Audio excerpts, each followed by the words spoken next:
Ya estamos de regreso y bueno, llegó finalmente Deva Mani aquí a México y al estudio. Sí. Habíamos tenido oportunidad de charlar contigo cuando estabas en Estados Unidos o en Brasil. No, estaba en Estados Unidos. Estabas en Estados Unidos y sin duda tu trabajo te coloca en un referente dentro de lo que es el manejo psicocorporal. Ella estuvo relacionada con el Instituto Internacional de Análisis Bioenergético de Zúrich, en Suiza, formada como terapeuta bioenergética en análisis en Brasilia, en Hakomi Therapy. También estuvo integrando desarrollo en el Instituto Reich de Bioenergética y Tantra, allá en Río de Janeiro, en Brasil. También está con Bárbara Brennan en la Escuela de Curación. Bárbara Brennan es como el top en Estados Unidos en términos de psicocorporal. Y luego también tiene este tema del movimiento de ojos de sensibilización y reproceso para estrés postraumático. O sea que es una onda de poder liberar nuestras emociones con los ojos. Algo muy loco, pero sí funciona. Y luego la parte del Ministerio de Salud en Brasil y en el área de elaboración del Plano Nacional de Salud y Ambiente de Desarrollo Sustentable. ¿Te tocó trabajar para Lula da Silva? No, trabajé antes que viniera Lula. Ok, pero Lula también sirvió mucho, ¿no? O más o menos. Sí, sirvió bastante y ayudó mucho a desarrollar muchas cosas en Brasil. Muy bien, pues bueno, ahí está. Muy buenos días, Eva. Qué padre, que a mí me encantaría que nos dieras como una introducción de cómo es que se maneja el psicocorporal. Bien, el trabajo psicocorporal está basado en los conflictos, en los bloqueos corporales que se manifiestan en el cuerpo. Por ejemplo, cuando el niño está, por ejemplo, jugando con su madre o jugando solo, y la madre llega y dice, ¿qué haces? Si el niño hace este movimiento porque se asusta, ¿no? Esto se queda en sus hombros. Si eso pasa una, dos, varias veces, ¿no? El niño estructura en su cuerpo una tensión a nivel de hombro que está relacionado con el miedo de que pase algo cuando él está jugando, por ejemplo, ¿no? Entonces, esa tensión se mantiene y cuando adultos nosotros ya no la identificamos como una tensión, es como algo natural de nuestro cuerpo. Y si pedimos a la persona, baja tus hombros porque tus hombros están como tensos, ella no consigue porque ya está estructurado. Y en este trabajo lo que hacemos es identificar de dónde viene, cómo se estructuró esto en su cuerpo, con la relación con la madre, con el padre, en la infancia en general, ¿no? Y después trabajamos con ejercicios específicos para ayudar a esta persona a desbloquear la tensión, que está relacionada con el miedo. Okay. Esto sería como una terapia de psicoanálisis para poder ver exactamente en dónde está ubicado por experiencia infantil. Infantil. Sí. Hacemos como una vuelta a la infancia y identificamos. La persona llega y dice, estoy siempre con mucho miedo de hablar o de me expresar. Entonces vamos a buscar lo que pasó en su infancia, que está estructurado en tu cuerpo, que hace con que tú tengas miedo hoy de hablar, ¿no? Por ejemplo, la familia decía, no, niño no habla. Niño solamente tiene que hacer lo que tiene que obedecer. Tú cállate. Exactamente, cállate. Entonces, ¿qué pasa si únicamente se trabaja esta segunda parte que mencionas? O sea, si hay mucha gente que igual y no puede expresar en dónde está su miedo, o que no recuerda, o que incluso eso está bloqueado. Sí. Y que igual va 4 años a una terapia de psicoanálisis y no lo va a sacar. Sí. Pero corporalmente hay algo que lo está avisando. Sí, exactamente. Entonces, existe esta posibilidad de dar únicamente esta segunda parte y que eso funcione, porque a mí se me haría como lógico. Sí. La cuestión es que hacemos como una lectura corporal, ¿no? La persona llega y inmediatamente trae consigo varias informaciones corporales. Y entonces leo esa información y mismo que a la persona me diga, ya, puede hasta llegar y decir, no, de hecho no tengo miedo, ¿no? Pero la miro y digo, sí, tal vez no estés consciente de tu miedo, pero en tus ojos veo el miedo, tiene tensión en el cuello, es una base del miedo, ¿no? Normalmente la tensión en el cuello significa que tenemos miedo de expresar principalmente nuestro enojo. y la mayoría de nosotros tenemos tensión en el cuello, porque son niveles diferentes. Estoy hablando de un nivel que puede ser más grave, donde yo tengo que estar como así todo el tiempo, o puede ser un nivel donde va y vuelve esta tensión. Sí, yo creo que no hay quien no viva con miedo, ya sea por el miedo aprendido, el miedo por experiencia, el miedo porque ves las noticias, el miedo es un porque, mecanismo que tenemos en nuestro sistema cognitivo como un sensor. Así es. Entonces, cuando viene una lectura a la cual no tenemos referentes, se detona. Y es un sistema que está conectado con la zona límbica y nuestras adrenalinas. Así es. Porque esto nos permite responder adecuadamente para salvar nuestra vida y nuestro territorio. Sí, es nuestra sobrevivencia. Es nuestro instinto. Sí. Pero lo hemos etiquetado en otras cosas que no vienen al caso con la sobrevivencia. ¿No? Sí, exactamente. Eso es yo creo que lo que se limpia, porque vivir sin miedo, como Juan sin miedo, pues ha de ser maravilloso en muchos sentidos, pero yo creo que el sentido sería ese al que se lo adoptamos, no al que es realmente, al que funciona y está funcionando yo bioquímicamente correcto. No me voy a cruzar el periférico ahorita, ¿no? Porque me daría miedo de que me atropellen. Claro. Y entonces estamos hablando de sobrevivencia, pero hay otros que se han ido pegando. Claro. El miedo a que me deje mi novio. Eso, el miedo, o sea, los apegos, el enojo, lo que acabas de decir ahorita es exactamente lo mismo. Se lo adoptamos el enojo. O al revés.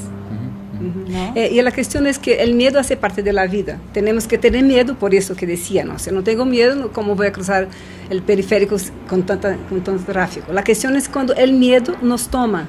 Entonces somos direccionados en la vida por el miedo. Entonces ya no somos nosotros mismos, somos el miedo. Entonces todo, la manifestación del miedo se manifiesta a través de yo. No es real, no es algo que realmente está sucediendo en este momento, pero yo lo siento de una forma muy intensa que me impide de hacer cosas que me gustaría. Paradójicamente, el miedo, como mencionas tú, es para nuestra sobrevivencia.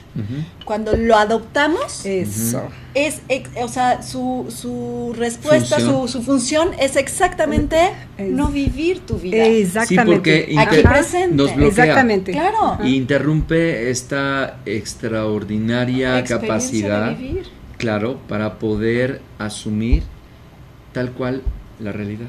Tengo miedo de ser madre, y no continuamos la vida. Y todas estas posibilidades que están ahí inherentes, las dejamos de hacer por miedo. Te digo, ahora, ¿cómo funciona tu terapia y qué es lo que recomiendas a los amigos? Porque vas a estar en México dando terapia. Sí. ¿De qué partimos y qué les recomiendas para ser asistidos por tu terapia? ¿En qué casos, en qué medida puedes tú restablecer una mejora?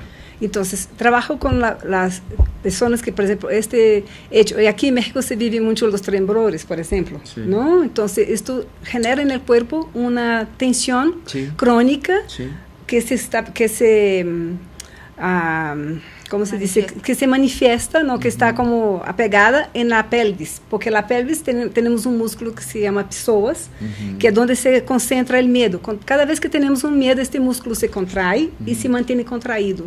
Y con esto nos quitan la sensación de la vida, la alegría, la fluidez. Entonces empezamos a tener cada vez menos sensación de vida, ¿no? Y ya dejamos de hacer muchas cosas. Entonces trabajo con ejercicios específicos para la cadera. Para la cadera, para el cuello, para los ojos. Y es ahí donde viene lo del baile y la danza también. También, no, en este exactamente del miedo no lo uso para revitalizar el cuerpo, que es otro tema.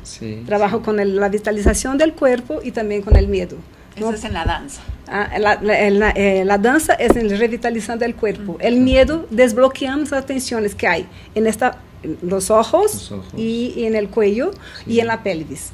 Son ejercicios específicos que la persona cuando termina la sesión o el taller ya trae y puede llevar a su casa instrumentos para usarlo para salir de ahí. Sí, exacto. Vamos a pedirle a Mayri que mientras tú nos sigues hablando sobre esta técnica, los amigos puedan ver el cartel en pantalla completa y que vayan tomando tus datos para que puedan asistirse de una psicoterapeuta de primer nivel como es Eva y que nos vayas comentando cuánto duran las sesiones y cómo podemos esperar cambios. Sí, las sesiones son 2 horas, hago una lectura corporal. Muy bien.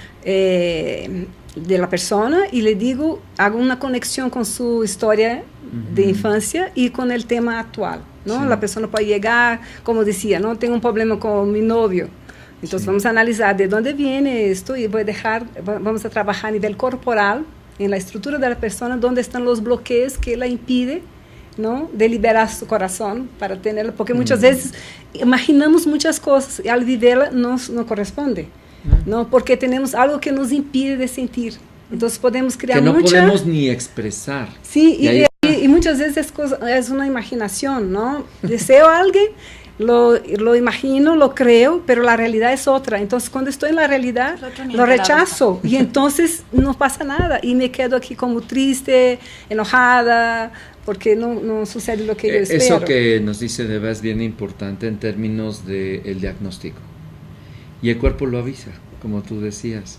Y ella me parece muy bien a nivel metodológico, terapéutico, revisar y empezar a reconocer y focalizar dónde están los orígenes y después asociarlos, y eso está muy bien para las personas. Nos decías fuera de cámara que ibas a hablar ahora del miedo, y estoy todavía como asimilando la información, porque yo ahorita podría preguntarte, oye, ¿y cuando es problema de dinero, y cuando es problema de pareja, y cuando es problema de mis padres, y cuando es problema de mi trabajo, de que no encuentro trabajo, no hay manera que no llegues al factor miedo?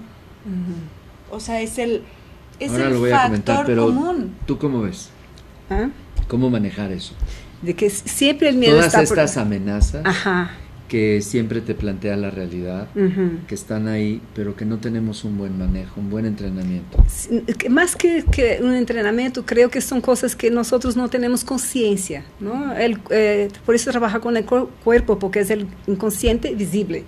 Inconsciente visible. Qué lindo. ¿No? Entonces el cuerpo es como, estoy diciendo, no estoy bien, todo está bien, maravilloso, y los hombros están así, los ojos así. Nada más viene alguien y yo también hago así. Sí, estoy bien, Eva. Ha servido tanto trabajo tantos años. Al menos la hora de conciencia planetaria. Sí, se manifiesta completamente. Soy tan buena para disfrazar mi voz. Ok, ¿y luego? Pues bien, entonces, no tenemos la conciencia, y en este trabajo lo que pasa es que la persona empieza a tener conciencia. Por ejemplo, si tengo las manos y los pies fríos, casi siempre, ¿no? Significa que tengo miedo de la vida. Fíjate. ¿Ok? ¿De qué forma? Porque toda mi energía está en el centro, para proteger mi corazón, y todo lo que sea contacto físico, claro que nosotros lo hacemos, pero es como si tuviera un miedo inconsciente de que va a pasar alguna cosa, ¿no? Entonces este miedo viene de la relación con la mamá, que por algún motivo pasó algo en el embarazo, en los primeros meses, donde la mamá no estaba preparada lo suficiente para tener el hijo o la hija. Ahí quiero regresar. En este momento vamos a un corte, están pasando tus datos, pero vamos a regresar en un momentito más con Deva, y por ese punto vamos a Venga, y yo les comento sobre las actividades Holística México, que ya están aquí. Regresamos.